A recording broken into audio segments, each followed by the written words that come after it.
Hey, everybody, welcome to the stream. I am excited to be continuing our little creature head design project here. We're going to be working on our first head and getting into textures and reflections and basically polishing it up, wrapping this one up, and then we'll see where we get. And we may be moving on to head number two, and that'll be cool. Um, yeah, otherwise, that's really the plan. So I'm glad you're with me. I hope you're doing something fun and creative on your end. And yeah, I'll just be hanging out here in the background working on some art with you. So we got this guy here with this kind of red skin. We played with some light to dark gradients, a couple different maybe material choices here. So I think we've got a good setup to move forward on this. Um, yeah, let's jump in. Now, I think the first thing that I want to do here is play with the background lightness because it is very light, and that was great for when we were doing some shadows, trying to see some forms develop. But as we're working on some of the lighting and things in here, I'm not going to be liking that super light background as much. So we're going to kind of bring in a mid gray. Maybe we'll warm it up a little bit. Should we? Should we warm it up a little bit there? We go with like a, or maybe we'll go with a little bit of a blue gray. That's kind of nice. Yeah.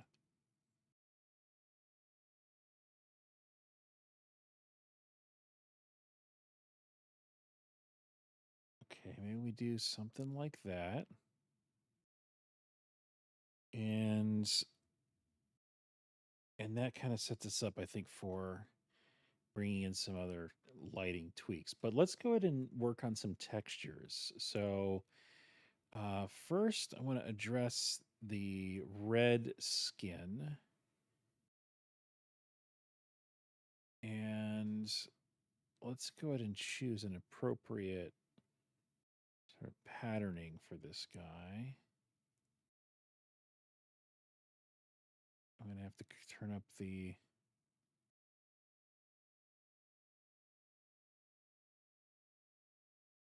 Okay. I have a whole bunch of options here. And so we're just going to kind of have to move through these and see which one is giving us something interesting.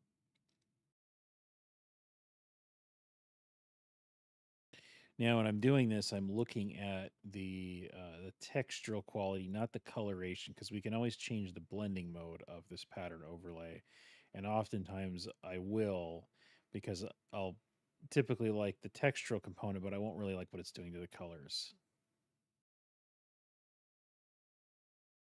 That one's actually looking kind of cool, but I don't like this sort of line going through here, so maybe we see. This is the problem with this one is that it's got this sort of a line to it. That kind of helps, but okay, that's not bad there.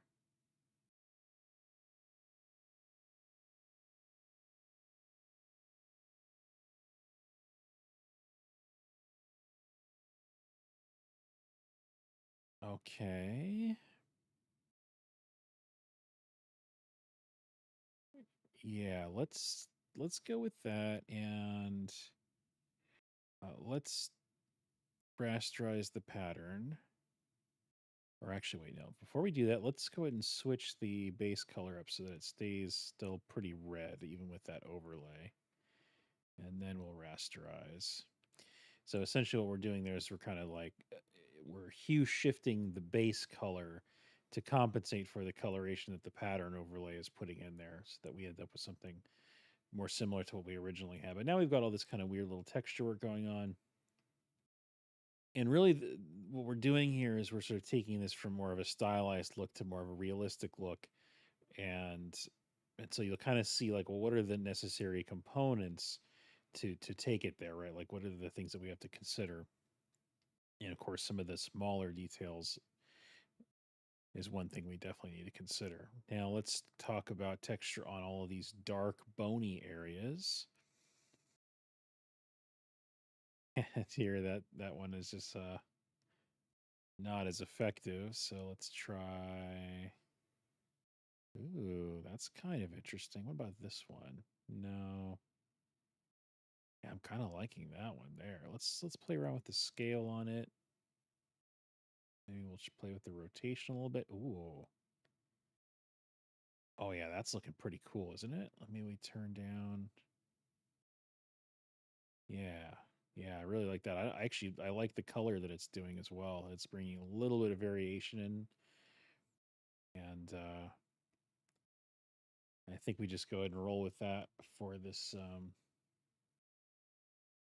top piece as well. Just kind of mirror that the crown element there. So rasterize that, and then we got some stuff going on there. There is a color for the eye. We don't really need to add textures to the eye. That's something we can kind of deal with manually. I feel like the gradient on that tooth there is just a little bit heavy. So let's erase that there a little bit. Got a little dark there. And what coloration are we using for shadows here? Okay.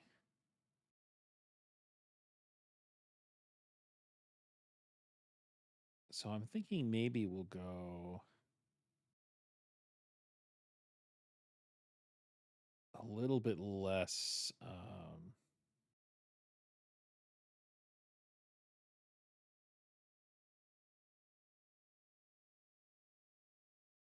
little bit less saturated there with those.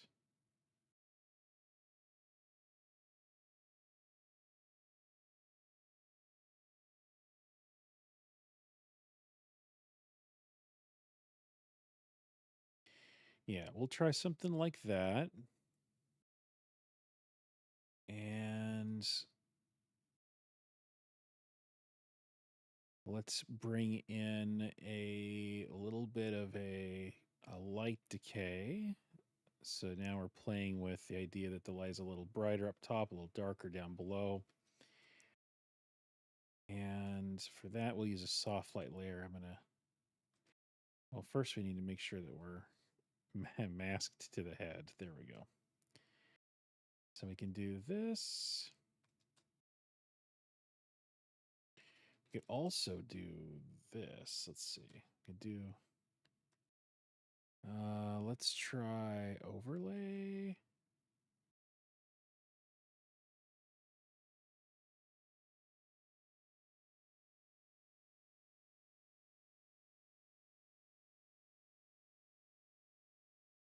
Okay, so you can see we're doing an overlay there, and we're just kind of shifting a little bit of the lighting emphasis toward the top, which agrees with the direction of the shadows that we've done there. Okay, and now I think it's time to start dealing with reflections. So let me get a layer group prepared for this.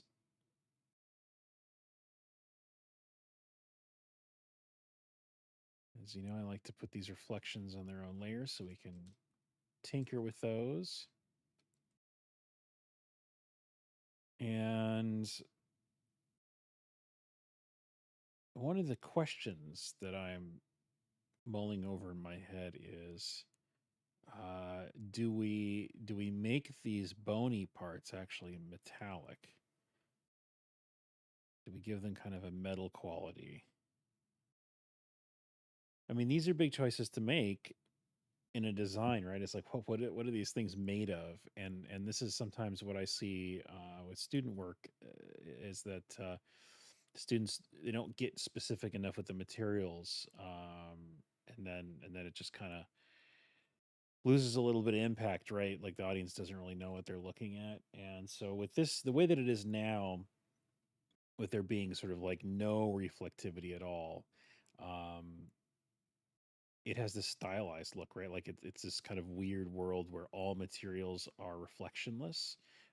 except for like the broadest sort of diffuse highlight, diffuse reflection, which is just allowing it to sort of be seen with the key light on it. But there's nothing more complex than that about what's reflecting right now on the surface. And then that's a missed opportunity to be more specific about things. So again, we have a decision to make there. Is it cool that we have maybe some things feel like they're more metal? I think I want the skin though to feel sort of leathery. It's lizard-like, and I think that is a good place to start. And so for that, I'll go ahead and do a linear dodge layer.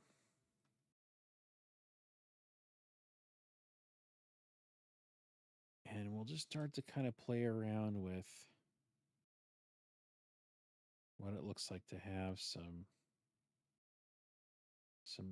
specular reflectivity on these surfaces here.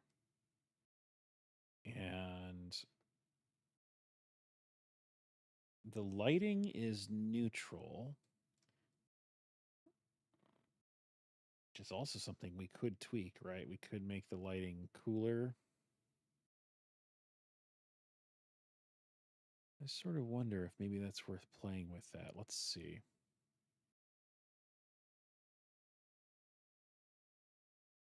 How would I want to execute that?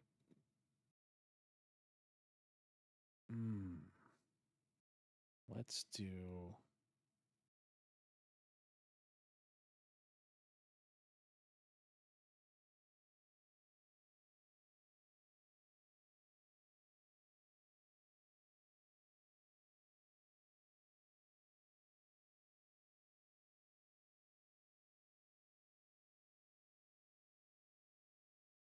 Okay, we could do that.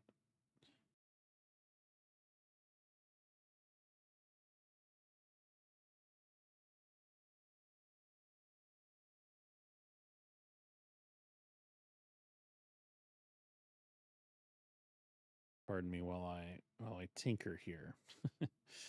um,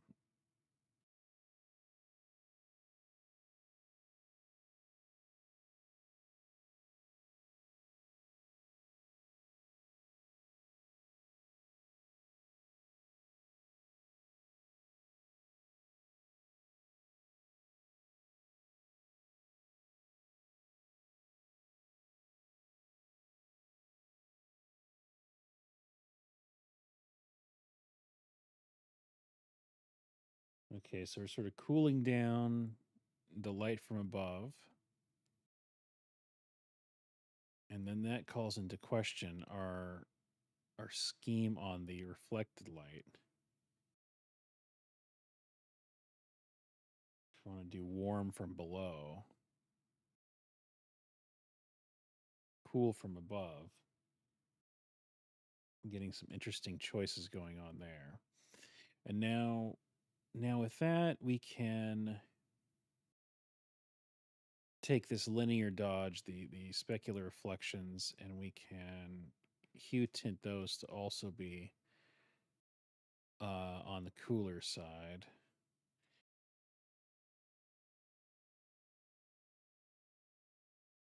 Let's see. I'm going to get this kind of obvious here.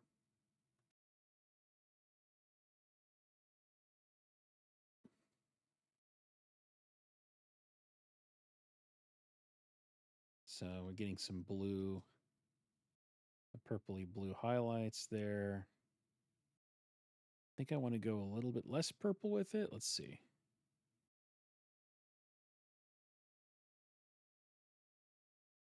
Yeah, that looks a little bit better.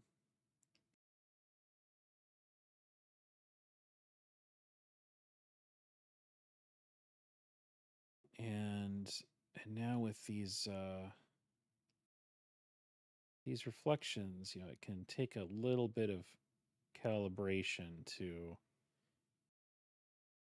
figure out exactly the fall off that you want to convey.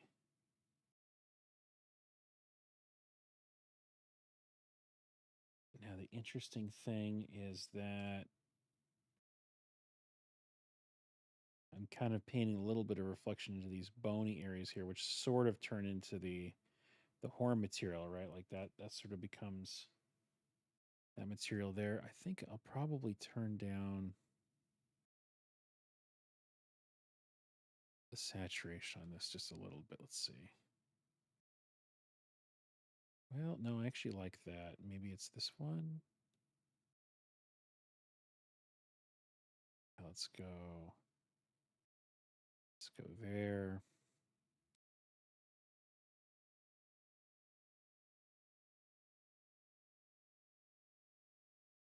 So if we stick to more of these,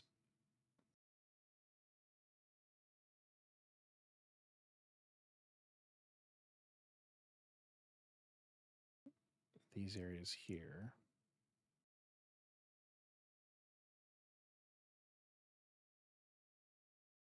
Yeah, maybe I'm just not liking linear dodge for that. Mm,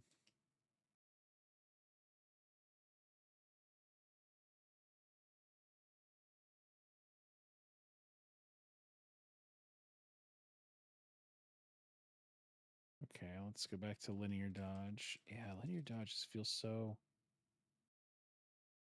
strong, doesn't it?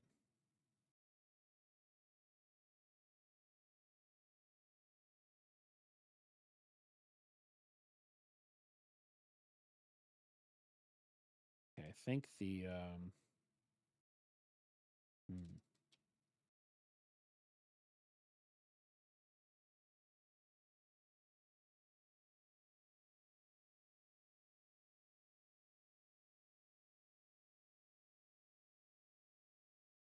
Okay, let's just do something extreme first. Let's just see. Do we like?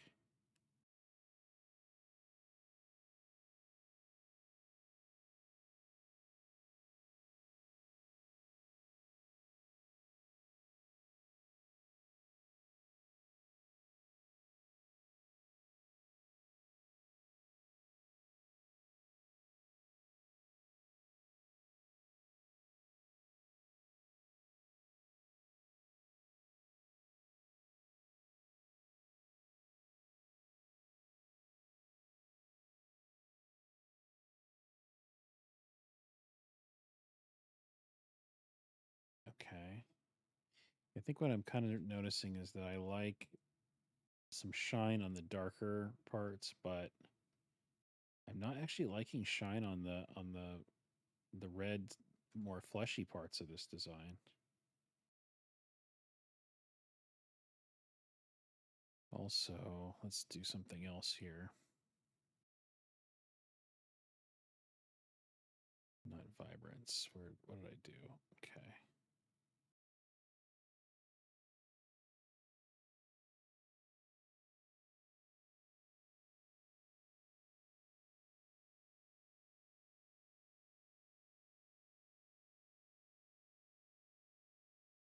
And bring down the intensity of the front lighting because I want to bring in a brighter light from the rear, and I don't want those two lights to compete with each other.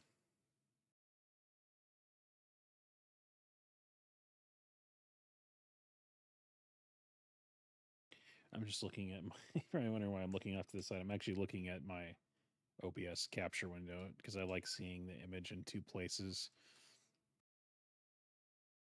Okay, so let's keep going with that. I feel like I've got a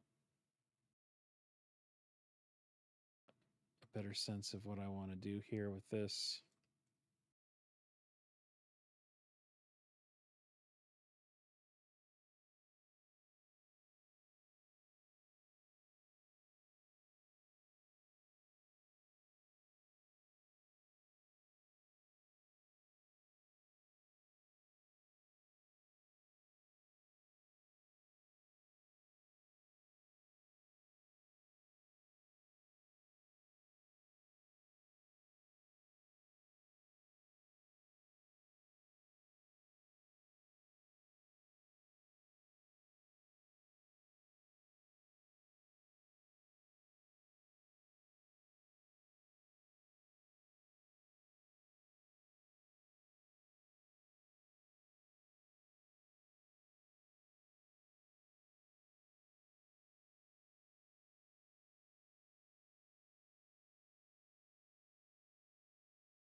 leery of that. The skin there is so bright. Why is it so bright in that one spot there? I'll turn that down a little bit. Now it feels kind of out of place, doesn't it? I guess we'll leave it. This is very, very much in your face. I want to also boost the saturation of that eye because I feel like it's such a small shape. It needs to be a little louder to be seen.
Okay, so we got kind of a base pass now, and I can kind of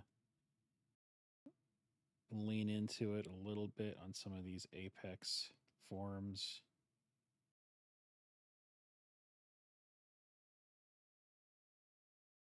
I want to kind of get a little more of that metallic vibe going on.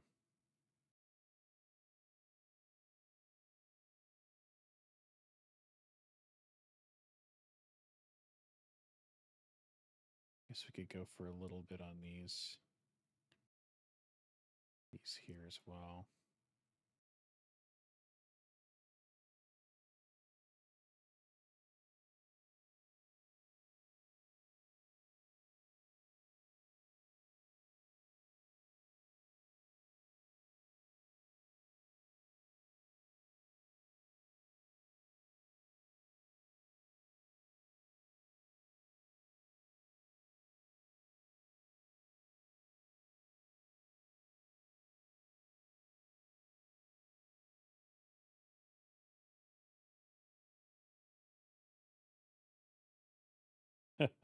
Looks pretty crazy with that turned off, doesn't it?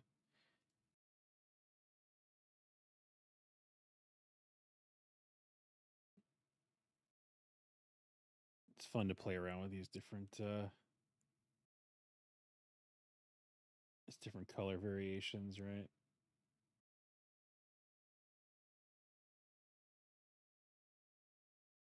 That's pretty cool, isn't it?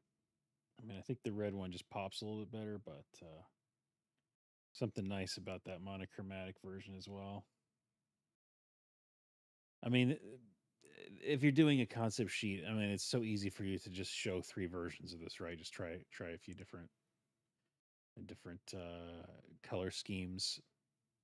So we'll have to just pick one for the moment, but yeah, it's set up so that we could do that if we wanted to. It's got some specularity there. Probably what we'll do is we'll bring in the rim lighting here, and then we'll go ahead and do the overpaint and just kind of start to bring in a little bit more organic details and some finishing touches, and a little bit of reflection underneath.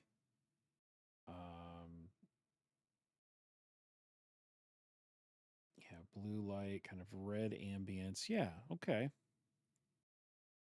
In fact, maybe we can bring in that bounce light right now. Let's get a good color for this.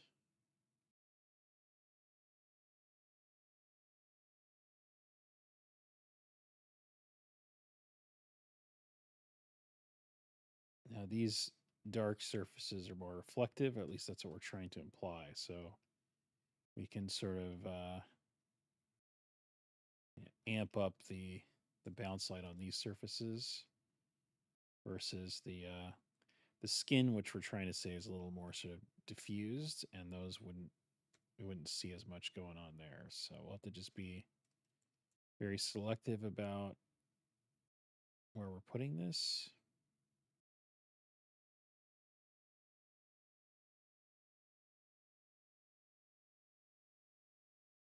It's also a little bit daring to have the color of the bounce light or the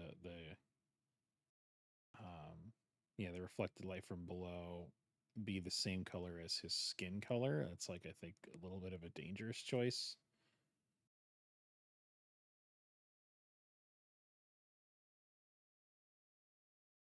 But I guess we'll just be living dangerously.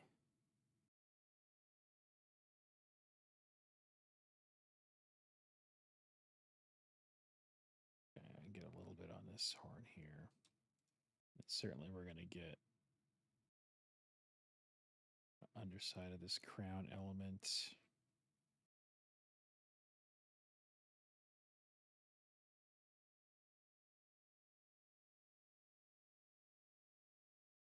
And of course, check your values. I mean, like one of the things when you're adding in this bounce light, you want to make sure that this stuff is not as bright as the light on top here.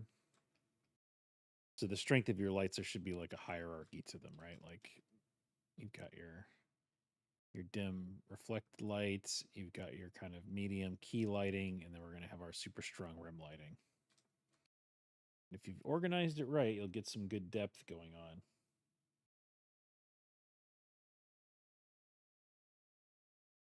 Next layer. Okay, let's name some of these so we don't get too disorganized. Key tint. When I'm painting on stream, I always tend to be a little bit more sloppy about my organization because I'm trying to focus on the visuals. Let's see.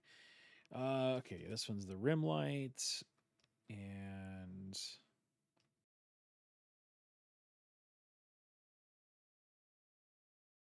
I want to figure out where I want to have the. I think the rim light makes sense over here. Well, that's my first inclination is to have it be over here, but we could change our mind very easily. This is a quick thing to block in. Let's see if we have this kind of coming in from the top here. And I always like to start with white, and then you can always tint it later. So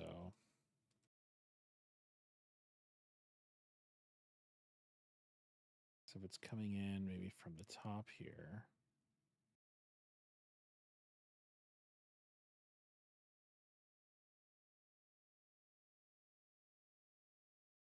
So we're kind of checking our values here. And the dimmer you make the key lighting, the dimmer you can have the rim light be and have it still read well, which is nice. I'm just starting super strong here and we can dial it back.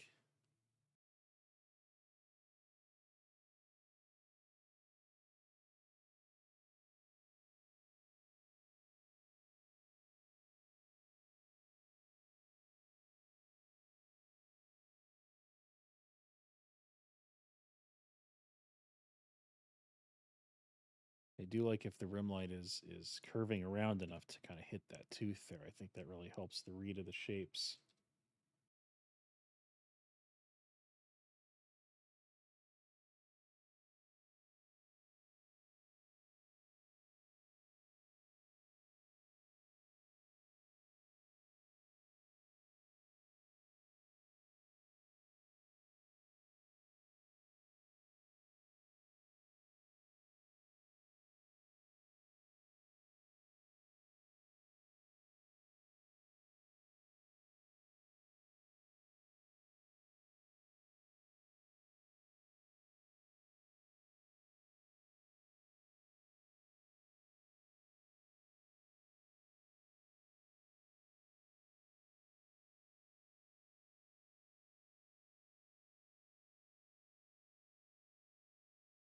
And the challenge is going to be we have different heads on this sheet, and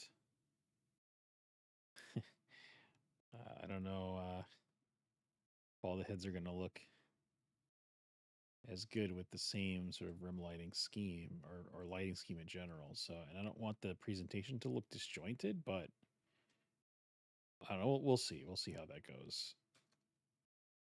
I kind of don't want to worry about the other heads while I'm worrying about this one because from a production standpoint, you wouldn't really worry about that. It's purely from like a portfolio presentation sort of angle. I've got this tooth here.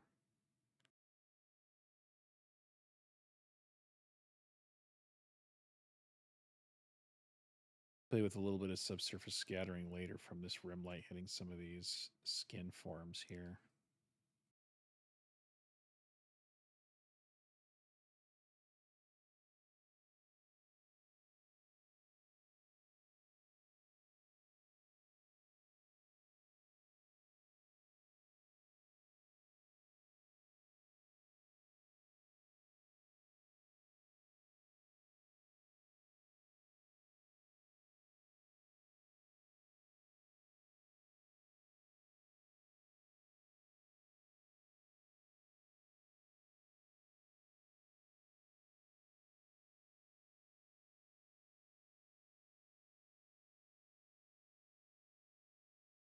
All right, let's see. Do we maybe catch a little bit of it here on this bottom jaw tooth section?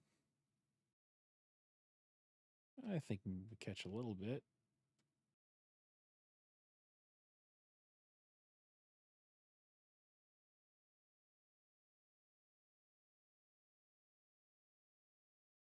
Is there a little bit here along this edge? Maybe.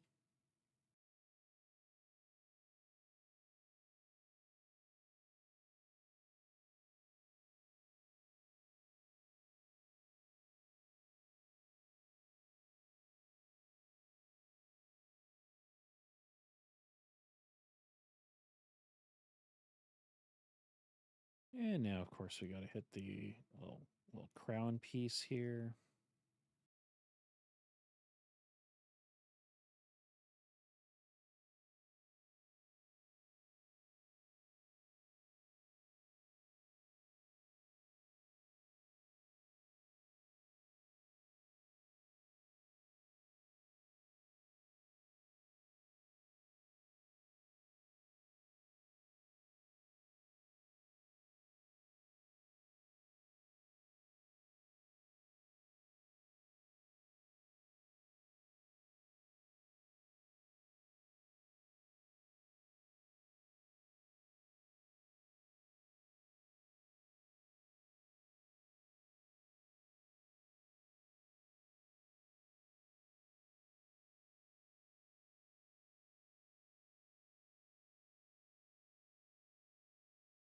So yeah, so now we can kind of dial in. Now that we see the rim lighting, we can dial in like, okay, how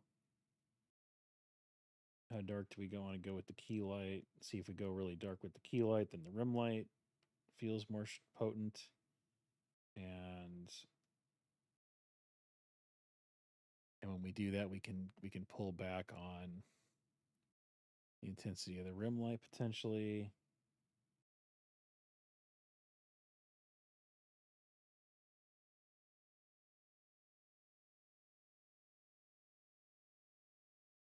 So I think there's something kind of nice about that sort of value range there. Let's do a little subsurface scattering. This one I typically like soft light for that. And let's just get some of the red in here. I'm just going to kind of hit some of these parts where the light is really bright against the skin here, right against that edge.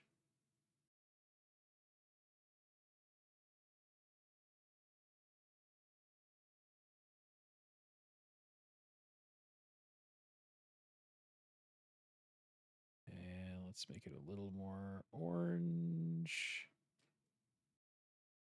And maybe we'll do. Okay, let's go a little bit heavier with this whole section here. Right now we can kind of globally adjust. So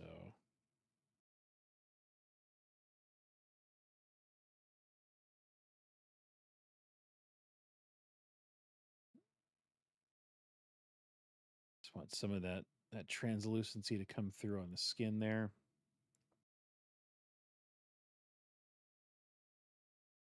And I think I want to get some glow on the eye. And for this one, maybe we'll do a hard light. Grab that yellow color.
So I think now that eye stands out a little bit better, which is good.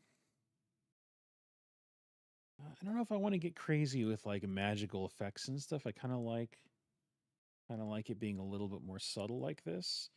And we could do like some internal glow kind of stuff, like kind of jack o' lanterny kind of stuff. But I'm not 100% on that.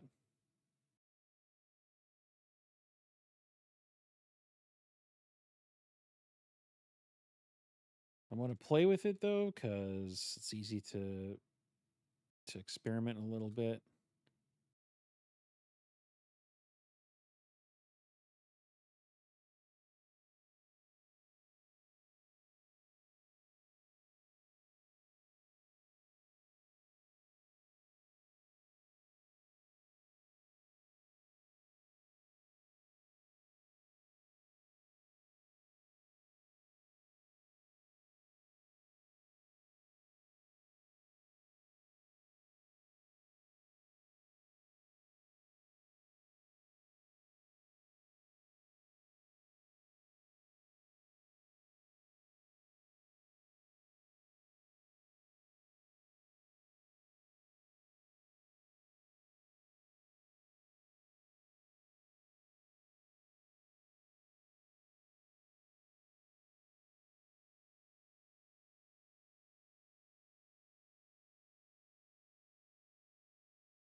Yeah, okay. I think that's kind of cool.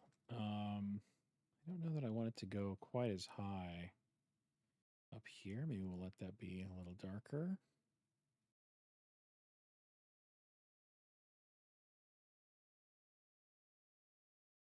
It's got kind of a fun touch to it. Um,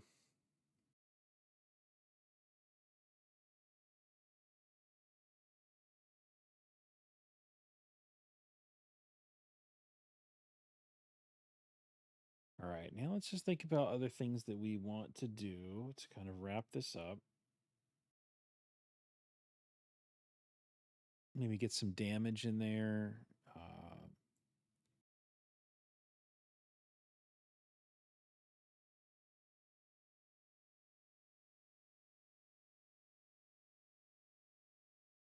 yeah, overall it's working pretty good for me. So I don't know that we would have a whole ton to do. Let's merge it down here and give ourselves a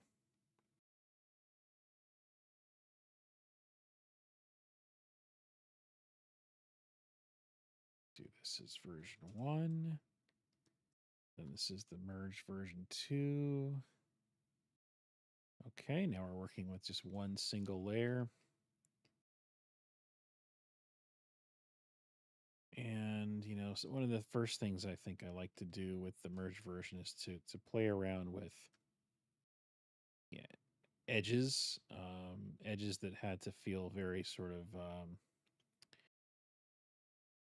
like too precise before, just due to the way that we're kind of filling in materials, defining them. I like to create a little bit more of that kind of organic uh, nuance and interaction, kind of simulating. If we weren't encumbered by the layers, what would we do, right?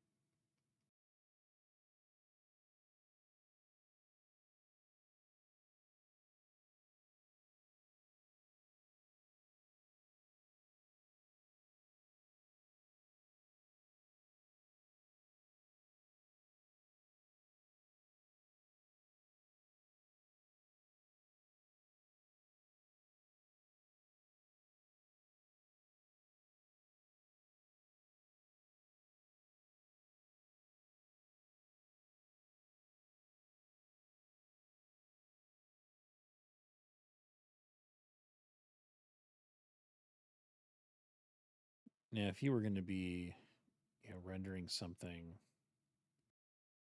for like marketing materials, right, splash art, stuff like that, this is a stage where like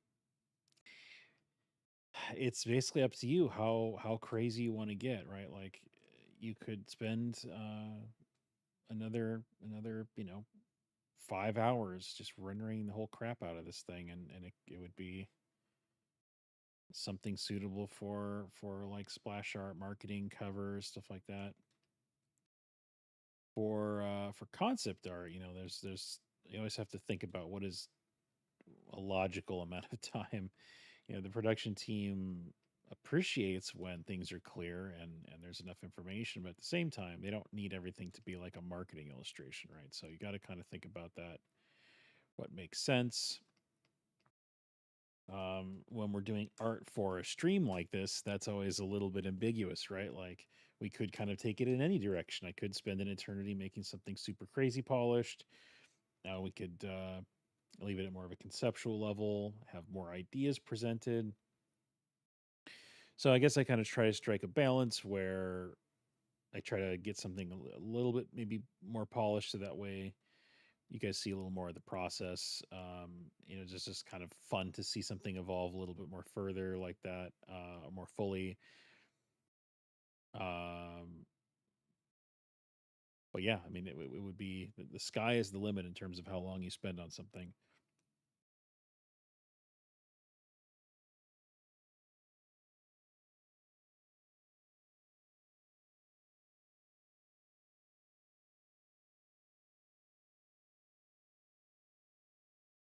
Do like a few little like lost edges over here.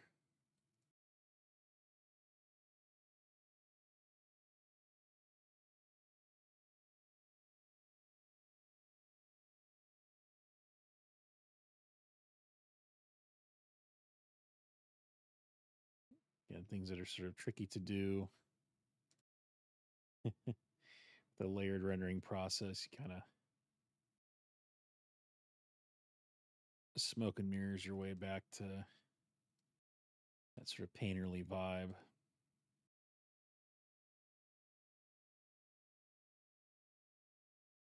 Boosting the silhouette.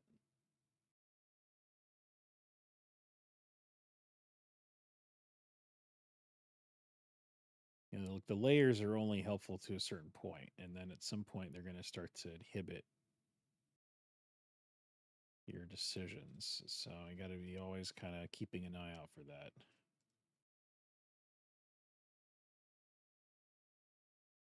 And some people don't like them at all. Some people think that the layers are always getting in their way, so they don't use them. And I respect that as well. Totally. Just got to find your way.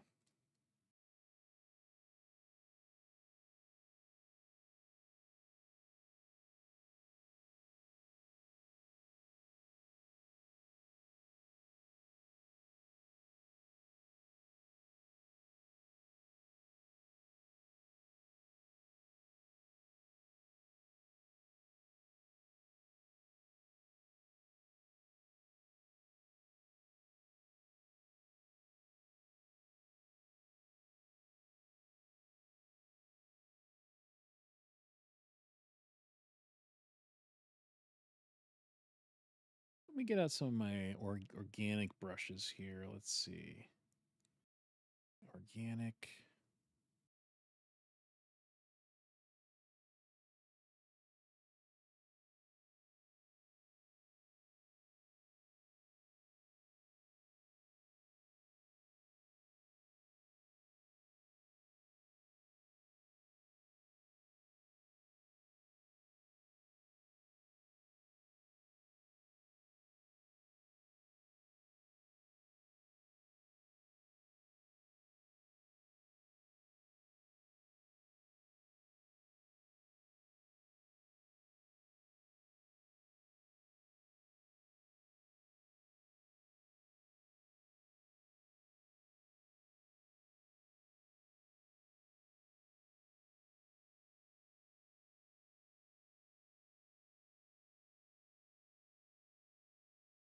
So this is just a pack that I got online of just some random organic details, and these are really great for this phase where you're like trying to just infuse a little bit of extra weirdness, a little bit of extra detail in something, right? Like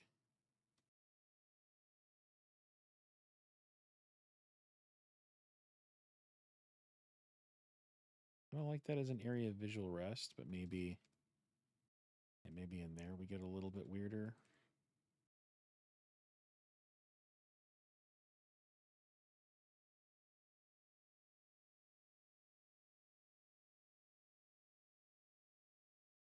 With realism, I mean, if you just go look at like high end, ZBrush creature renders and things like that, I mean, those are just so insanely detailed, right? The kind of sharpness and the resolution is just so crazy.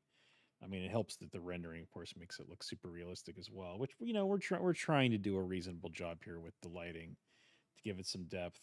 But also just in terms of the detail, right? Like you gotta recognize that um,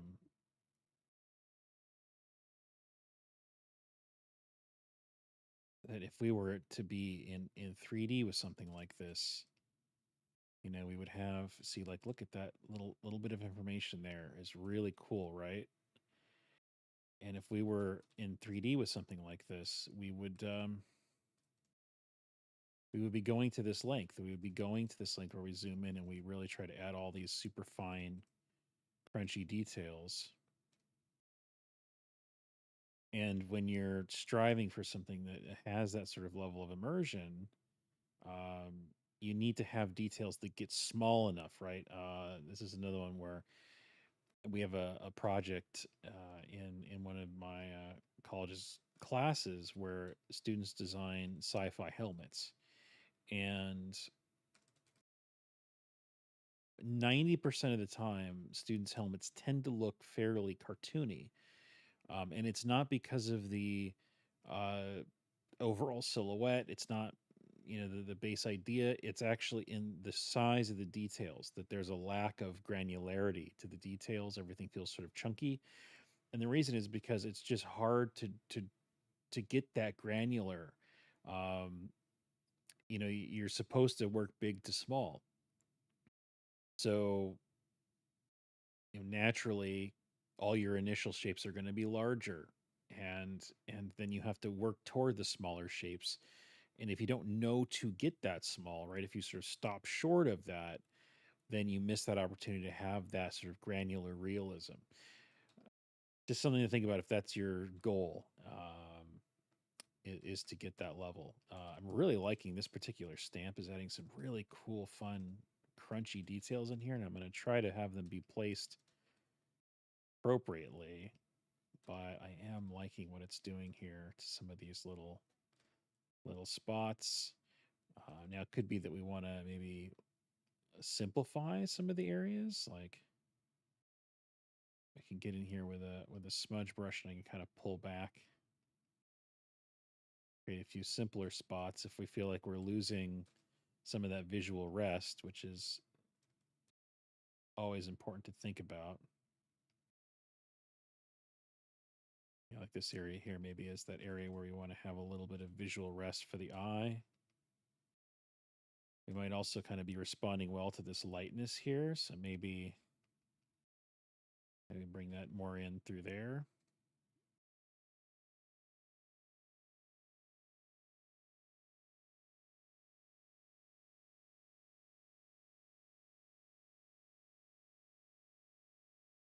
We can also make use of duplicating elements. So I was just talking to some students today about dialing the idea up to 11. Like in these last moments of an image, you're kind of fatigued, and it's tough to recognize that that's the moment when you have highest clarity and you have the most to work with. So you can leverage that to push it further, right? So you have to kind of like muster that energy at the end, and it's kind of unfortunate that the iron is hottest at the very end, right? When you're like you've kind of exhausted yourself. It's like, but now is when you have that chance to really crank it up. And you've got to be willing to do that. Like, this little extra, I just took this area here and duplicated it and put it up here. It's like, yeah, that's just cooler looking. It's just we got more of those scales going on, and does that want to happen elsewhere? Like, it kind of gets your mind thinking about that. Um, there's a lot of really good pro concept artists out there who take their own previous paintings and use parts of them in future paintings. So they create this like library of content of their own work that they can continually kind of borrow from. Uh, that's great, but we can do that to a smaller degree within the same piece, right? Like take parts of what we've painted and move them over and copy them. Why not? Like, is this area just better if it's like maybe there's a series of spikes here versus just the two that we had? Gotta kind of play around with that idea. And maybe we like warp this so it kind of contours. Maybe this gets smaller here.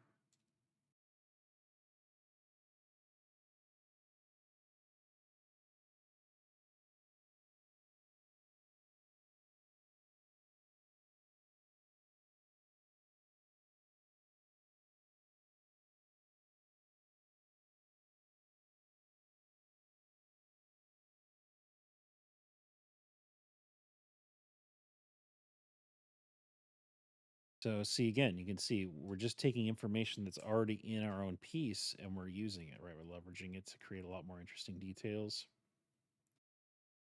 But I don't know that I would have thought to do that had we not been at this point in the image. So yeah, uh, So I kind of like, as much as we could say like, oh well, yeah, this looks fine. We're done with this. I don't have a time limit on this piece. And so I'm kind of taking this opportunity to live in this sort of fun stage where we've got high clarity, and we can sort of just noodle. So if you've got the time, don't miss out on that phase. It can be a really fun phase. All right, just kind of looking elsewhere.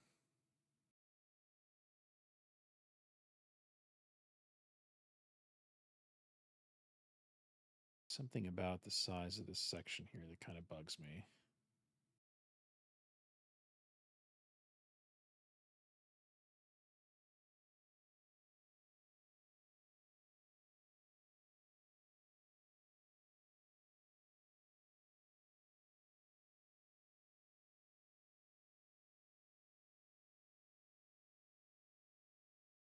Just get a little more of a cascading rhythm to that shape there. I kind of like some of this stuff here, so I'm kind of curious if this maybe looks cool down here as well. But maybe we go a little smaller with it. Maybe copy those.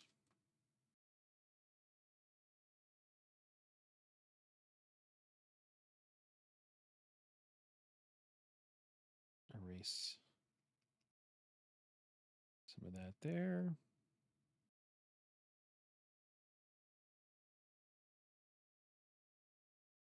Now, what happens if all these plates here create like a second ridge of plates inside like this?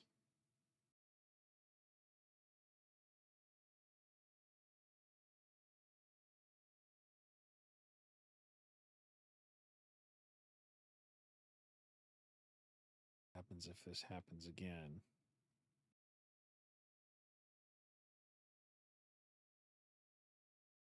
And you might play with some of these ideas and you might think, well, I don't know that I like that any better. And that's fine too, right? Like, not every idea is going to be a win. Let's see, I think that's just kind of like a cool little extra bit of detail down there on that section. It still kind of has the rhythm we want. That's just a little more detail.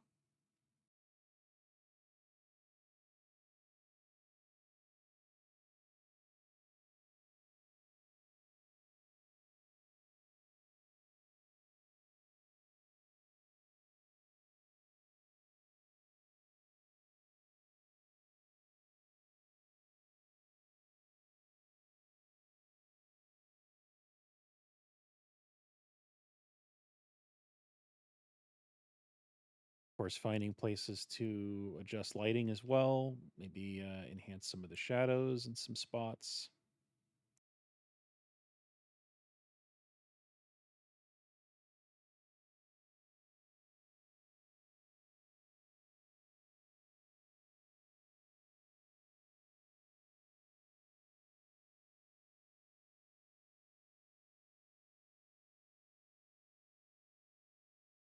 Kind of like being able to see the separation between those little darker spots a little bit better. I mean, it's something you could, if you look at, lizards and stuff, you'll see you get this kind of weird, like inverse shading thing going on due to the like local color. But this can also happen if you have lighting that hits a kind of perpendicular to the surface. A perfect example is like if you have somebody who has like really big pectoral muscles and the lighting is hitting this center between the pecs, like the sternum is lighting up. It's kind of hitting, if you think about the rib cage as a barrel inside, a barrel underneath the pectoral muscles, and the light is hitting from the front. You're going to get the surface of the barrel illuminating, but the pectoral muscles are going to curve in and have shadows dipping in toward that.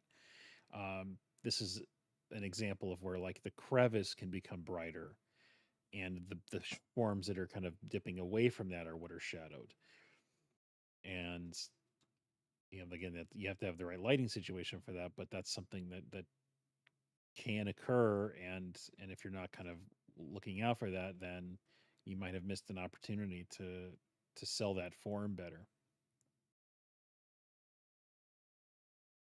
I'm sort of wondering if this sort of chin area down here was not supposed to be darker, like the top here. I wanna kind of play with that. So let's do a new layer.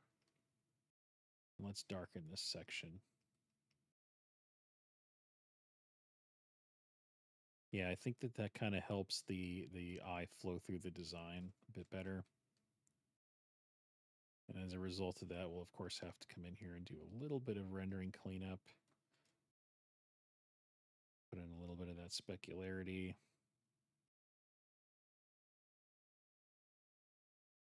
Here again, though, that's a really quick choice to make in this single layer phase of the image.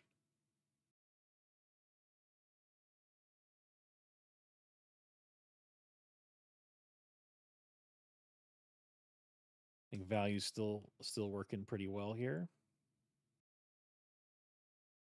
So let's see, is there some kind of striations that could be interesting to do on the horns? Like we've fully explored everything there.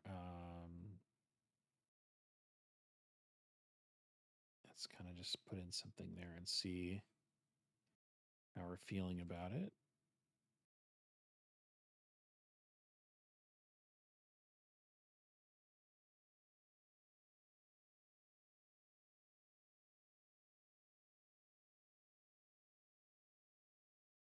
These striations on their own layer, of course, so we can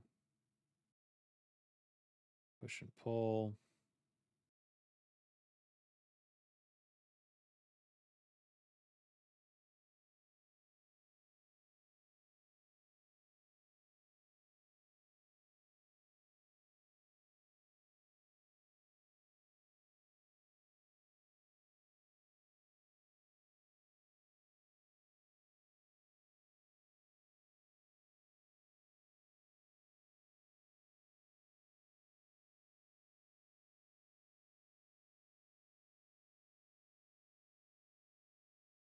Let's play with this. I remember there was like I was feeling like this was a little distracting. This lightness up here, it wasn't blending well.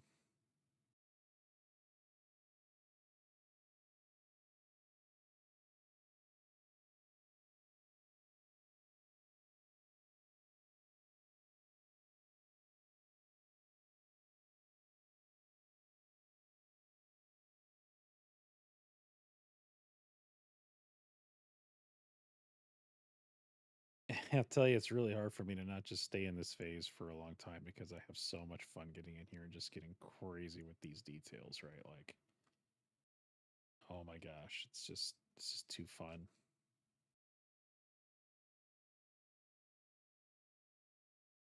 Maybe we could put some like weird carvings on these crown pieces up here. That could be kind of interesting.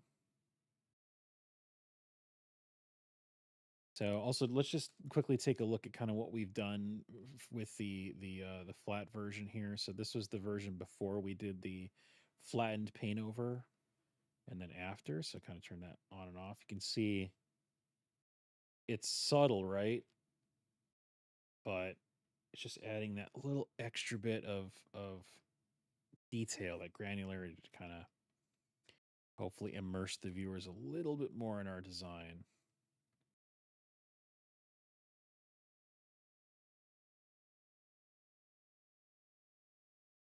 Right, carvings. Okay, let's see. I'm going to invent some weird random crap.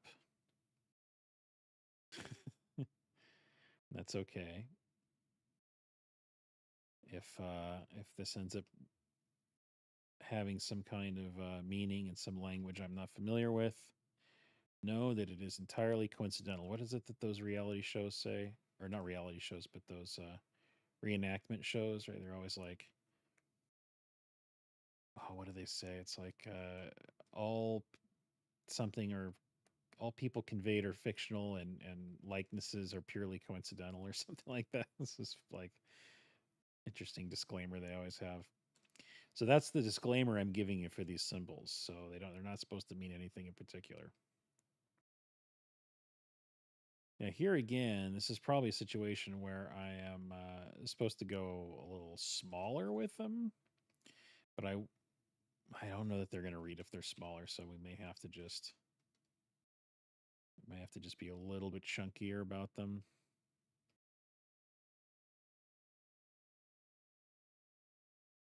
Just hitting a few little beveled highlights to bring them out a little more.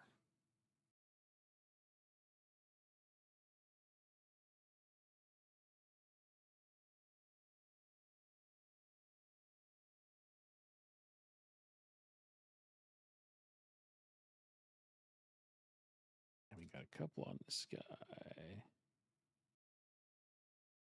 Okay. We got some carvings there. Or should we add some, like, maybe some little embers coming out of the mouth here? Maybe that's a kind of a fun little finishing touch. Let's get my speckly brush. And there's the orange. Make sure it's a nice bright orange.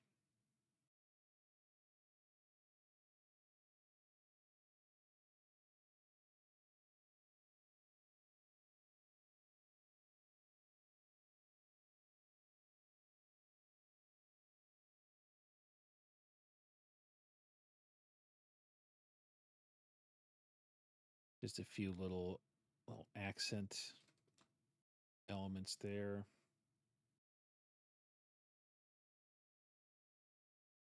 Yeah, I think values read pretty good on that. I think we got some interesting colors, some interesting light choices going on. I think we created some interesting ratios in the original design. So yeah, I think I'm feeling pretty good about that one. Hope you guys enjoyed watching that one come together. I definitely had some fun painting it. So that'll be the first head on the sheet, and we'll move on to the next one. But first, a water break.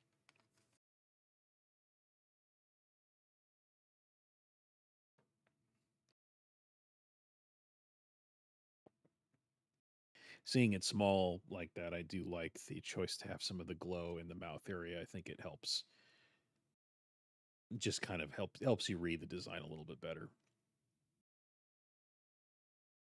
It's one of the things that's tricky about a design where you're really pushing proportion. I mentioned when we were doing the drawings, the thumbnails for this, how you don't want the orientation of the geometry of the design to be difficult to read, so you still want to be thinking about parallels, right?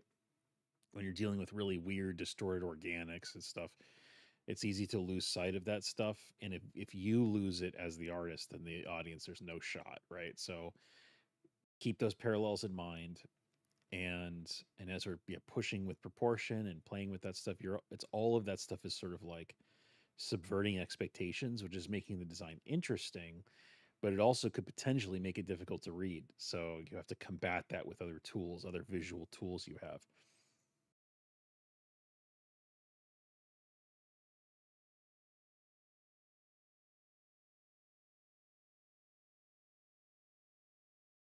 Okay, so now I think what we should do is, because I'm going to have to bring a lighter background back to paint the shadows for the next head, but I don't want to ruin, how this looks with the lighting. So I think what we'll do is we'll selectively bring back the lighter area for just the second head we're going to work on. So what I want to do is, let's go do this. Let's do window, and we'll do range. We'll do new window. And we'll go ahead and pull this guy up. We'll have him live over here just so that way people kind of can see that we've completed one head, and now we're moving on to a second head.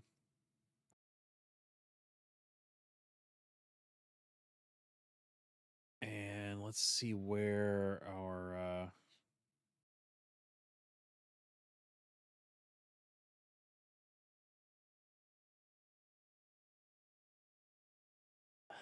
there we go. In fact, I can just mask off the drawing for this guy because we completed him. So let's mask off the drawing there. We've got, it's kind of cool to see them all together like that, right? That's super fun. He might be a little small on the page. We might need to scale him up. but I'll leave it alone right now so that way we have like a good synchronicity between our like rough sketch, our refined sketch, then our rendering stages. I can consider like tweaking scale and stuff later. So yeah, I guess now we need to make a choice about which head to do next. Hmm.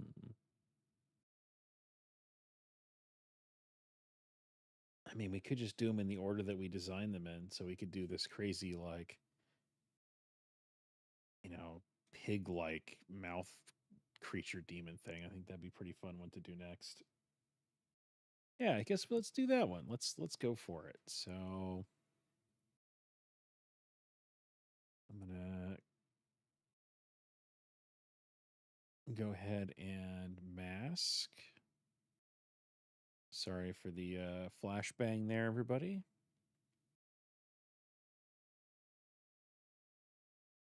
Okay, so we got that kind of selectively lightened now. All I did there is I just put a little rectangular mask on this gray background so we were seeing the lighter version.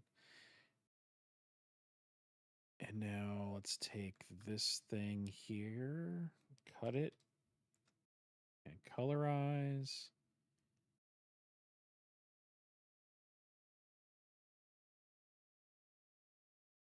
And there we go. And we'll bring the opacity way down.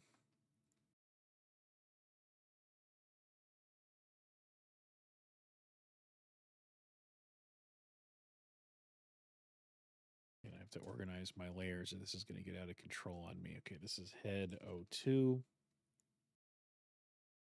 And this is the ambient shadow pass. These are going to be our subtractive layers. So we'll go ahead and color them blue.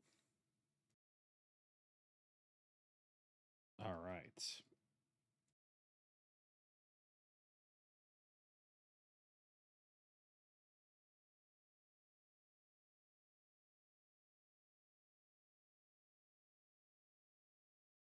And as usual, I always think I lighten the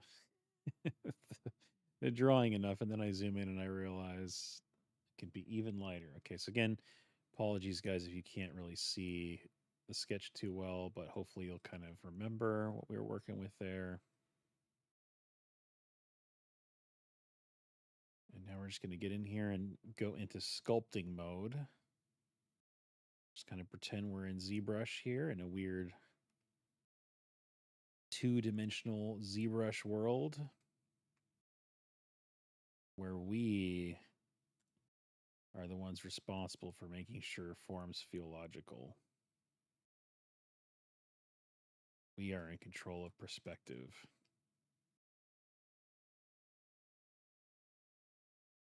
Yeah, I think the angle on this one is that it's pretty grotesque, right? Like that's I think the main vibes. Like this first guy we did, he's sort of like I got the kind of like scaly, dragony, like armored kind of vibe going on, and that's his thing. And this guy is just kind of like gross and disturbing. So we'll want to definitely try to lean into that. Again, something I was talking about with students earlier was this idea of like what's the visual hook and how do you lean into that? You want to make sure the audience is super clear on that.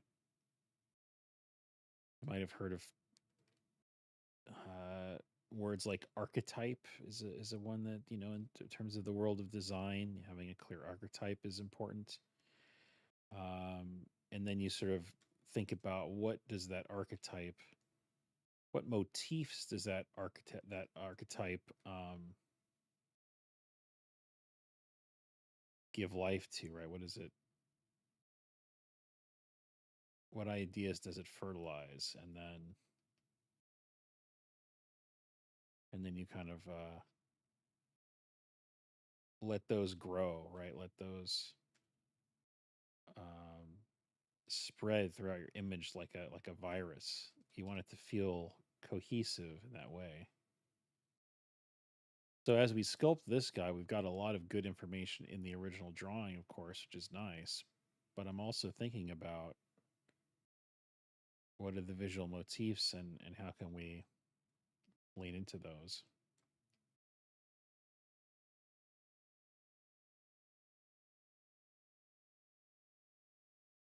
What is typical for me is to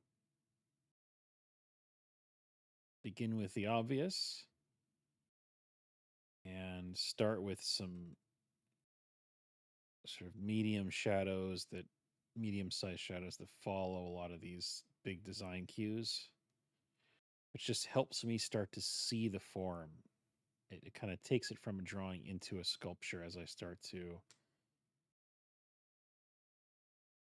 make lines into tones. That's really that's the conversion that we've got going on right now.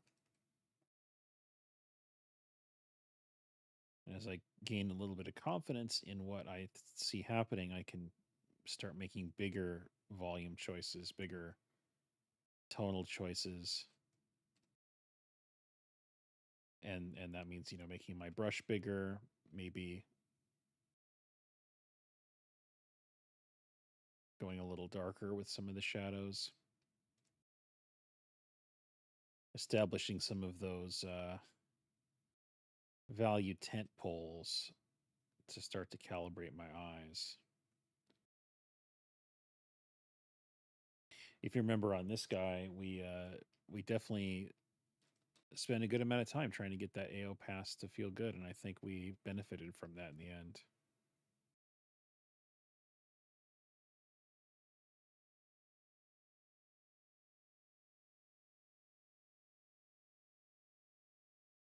Now here's this guy's nose up here, his funky, weird little like asymmetrical nose.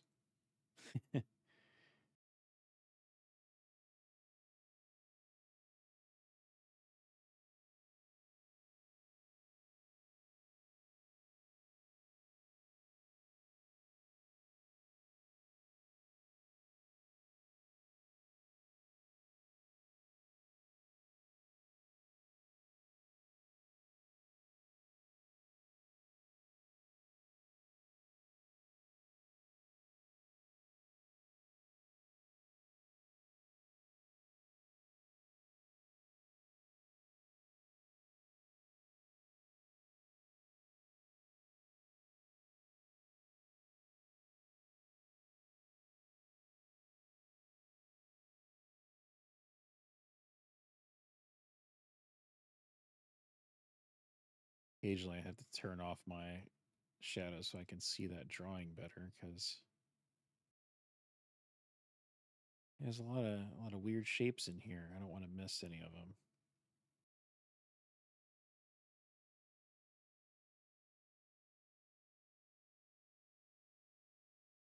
If you're somebody who tends to have a very loose sketch where there's a lot of implied information and then you move into rendering quickly, one of the things to look out for is that when you start to sort of refine and define and tighten up all the information, that you're not losing that sense of detail. Because when the detail is implied in the sketch, your brain is filling in a lot of the information, right? And your brain is probably seeing a lot more. Your brain is doing a lot of work to imagine a lot more that's there. And then when you get literal with it, you might really undershoot what your mind was seeing.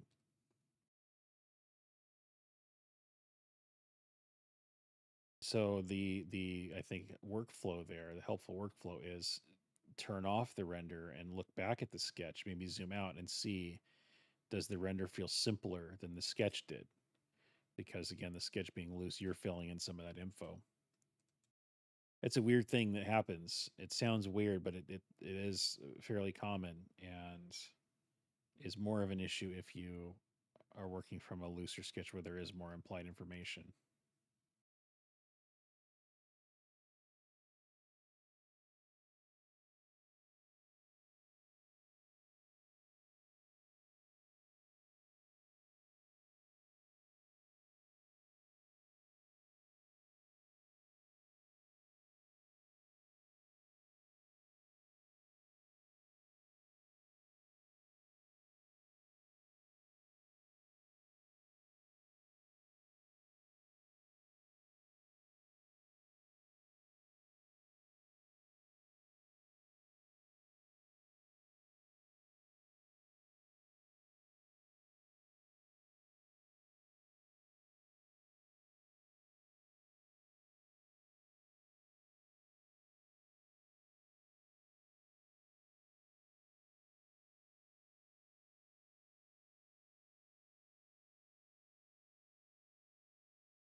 All right, I'm just in the zone over here, guys, doing some shadow work. If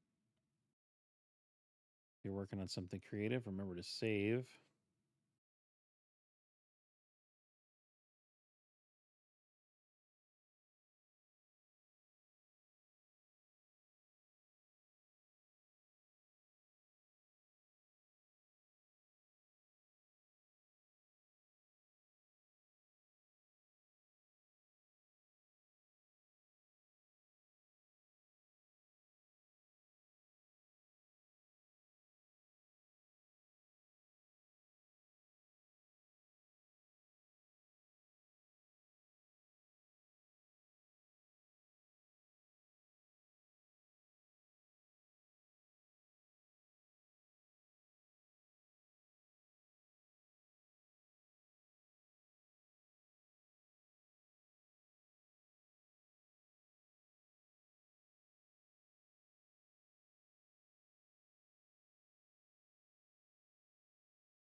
Okay, making some good progress here.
So obviously one of the challenging things with this one is that we have the entire inside of the mouth cavity to contend with.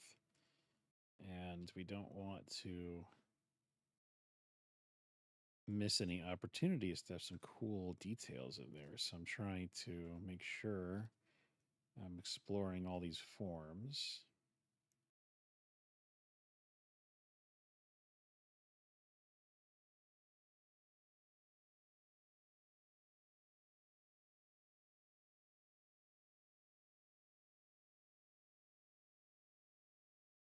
Did we do a glottis on this guy? Maybe we do.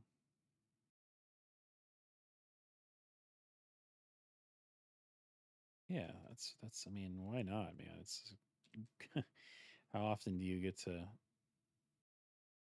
render a glottis on a creature? Yeah, let's do that. And I guess we could do some weird like tonsilly shapes back here too.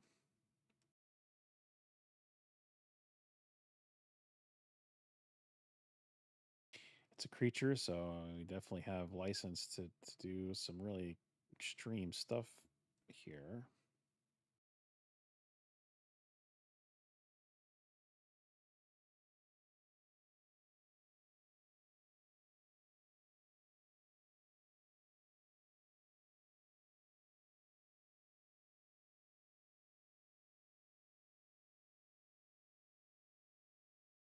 I had a weird little hole here. I guess that's probably worth retaining.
Okay, cool.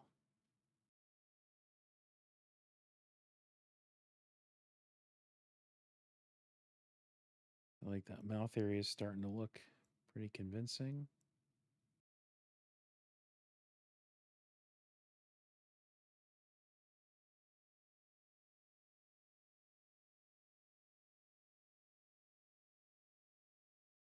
I think that tooth is not quite reading right. Let's do that.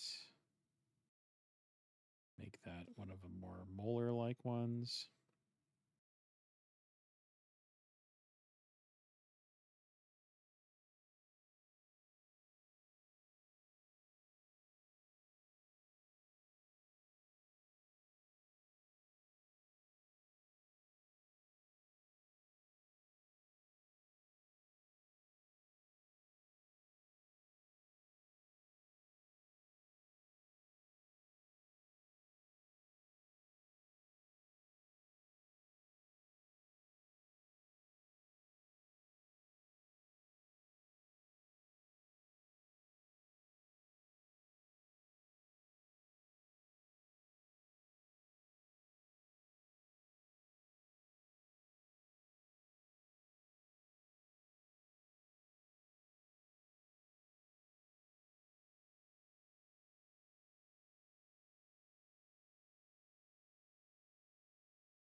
The fun thing here is that when we get into final render stages, we'll be able to add even more weird organic details to this guy, which will be really fun.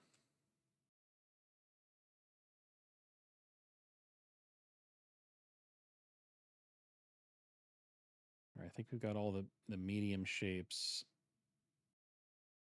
pretty much locked in.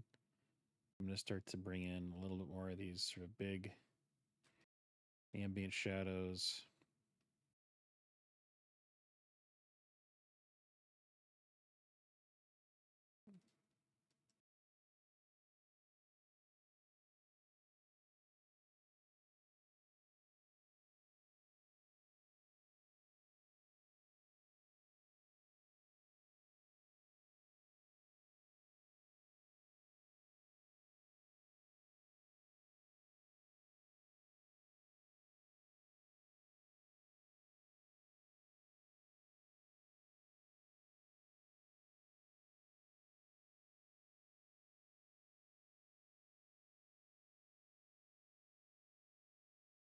Okay, we can't forget about our little eyeball buddies. So let's giving me flashbacks to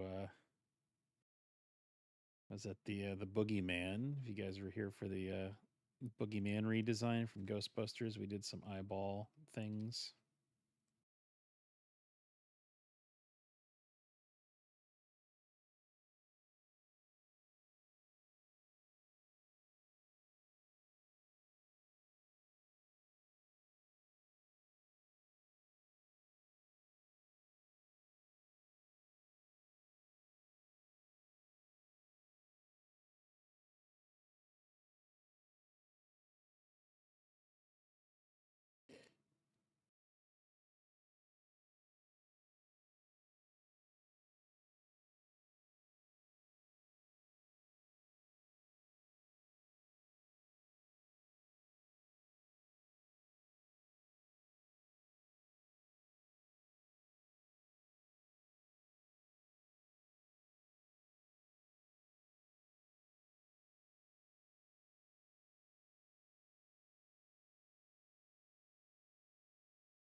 Well, he's definitely got a different sort of vibe going than the first guy we did.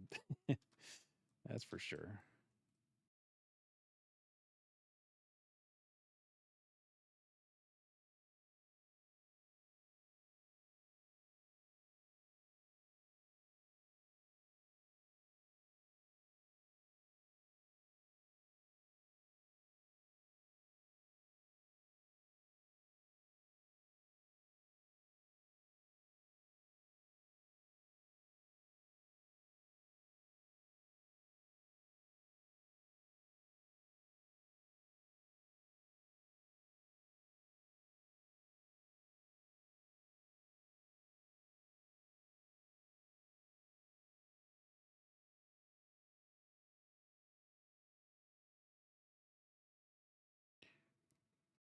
All right, let's go through and make sure that we don't have any weird haloing. We've talked about this before, but yeah, you don't want your AO to feel like an outline on any of these big broad forms. So I'm just going to be extra kind of aware of the fall off. Diffuse that out.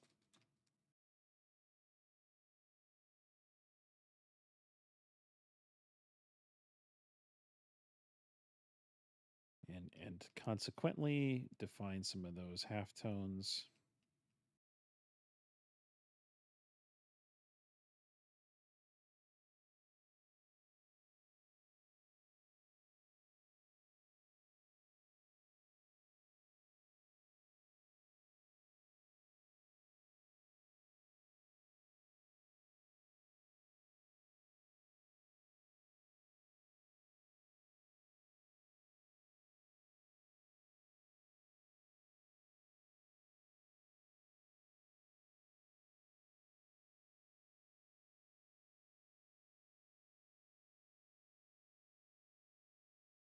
Okay, let's double up on it, see how it's feeling. Yep, okay, I think that's reading pretty good. Should we establish some flats? I mean, we can at least fill in the shape, right? I think we're kind of getting close to the end of the stream here. But I think we definitely have time to just fill in with a flat. But first, let's colorize our. Oh, actually didn't want that. Let's do this. There we go. And colorize, lightness up, saturation up, duplicate. There we go.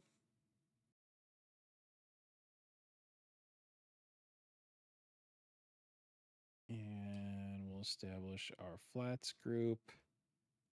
Again, this one will just be kind of a mask. My eye is watering. Let's see if I can access a tissue. Having some allergies here. Let's see. Can I get this to work?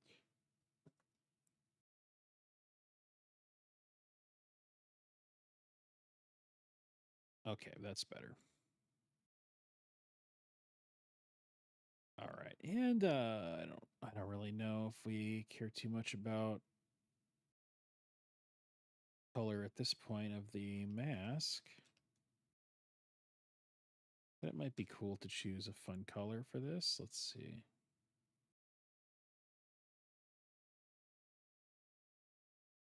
Okay, that's kind of a fun color to work with.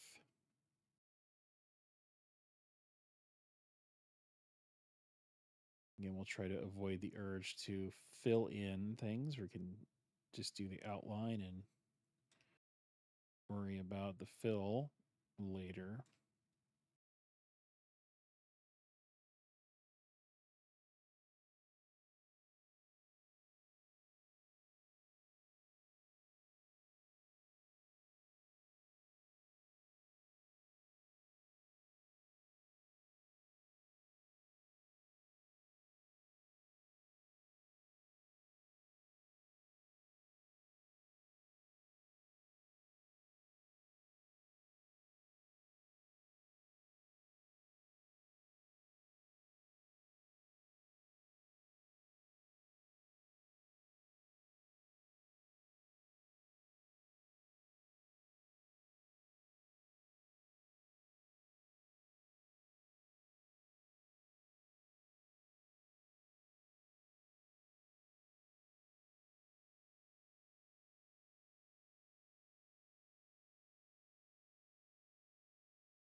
Okay, silhouette not too bad in that one. Pretty straightforward. Whoops. Although we didn't close the shape. Did we not close the shape? Oh, I think I have need to have contiguous selected. There we go. Now we'll fill in our eyeball buddies.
Okay.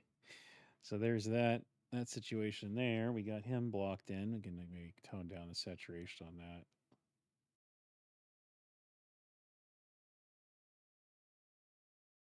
Okay, so there's our progress for this stream. We wrapped up our first head. We got some ambient shadows in place on our second head. We got our mask established. So next time we'll be able to get into all the different colors here, which will be super fun. Figure out what all these different pieces are going to be colored like on this guy.